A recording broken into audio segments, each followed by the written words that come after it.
And this question of terrorism, actually, it is broader than just political assassination. I don't think we should narrow it to that only. Because when we talk about the psychology... What? I'm sorry.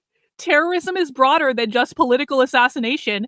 We shouldn't just narrow our terrorism to political assassination, guys. That's just, guys, limiting our terrorism to political assassination, you know, so limiting. It cuts off so many options for other forms of terrorism.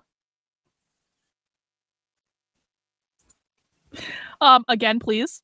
And this question of terrorism, actually, it is broader than just political assassination. I don't think we should narrow it to that only. Anarchists throw rocks at the police cars, or at the banks, or the police station, or what have you.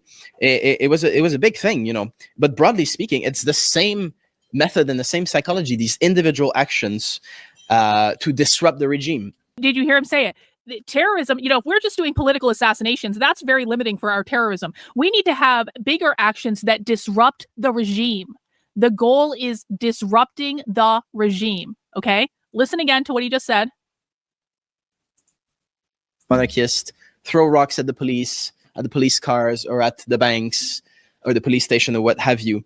It was a big thing, you know. But broadly speaking, it's the same method and the same psychology, these individual actions to disrupt the regime.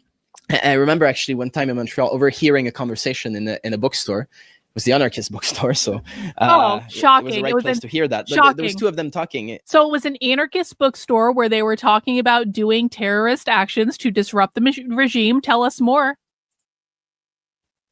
We have those bookstores in the United States too, guys. And one of them was like, oh yeah, we have to make the police attack demos because that will show their role and discredit them in the eyes of people. So you see this idea of wanting to be a spark to a movement, but the reaction is invariably the same. It does not actually strengthen the movement or expose the police, maybe a bit, but it actually gives a pretext to the police to attack demos, to repress people. If you are engaging in acts of individual terrorism, where you are throwing rocks at the police or doing things like that, that might feel good in the moment, but in reality, you're just giving the police an excuse to behave in more repressive behaviors, which is ultimately bad in regards to the broader proletarian uprising. I'm explaining what they believe. I'm not saying what I believe. I'm trying to break down what they're saying. Does everyone understand that? The argument against individual terrorism is not the terrorism. It's if you're going on your own and you're throwing rocks at a building, or you're throwing rocks at a police car, maybe you set a police car on fire, maybe you even murder a CEO. If you're doing all of these things on your own, that might feel good in the moment, and it might feel like you're fighting back against the oppressive capitalist system, but in reality, you're giving them a way to respond, to repress us further within the capitalist system because you just did it on your own, outside of the collective. Does everyone understand?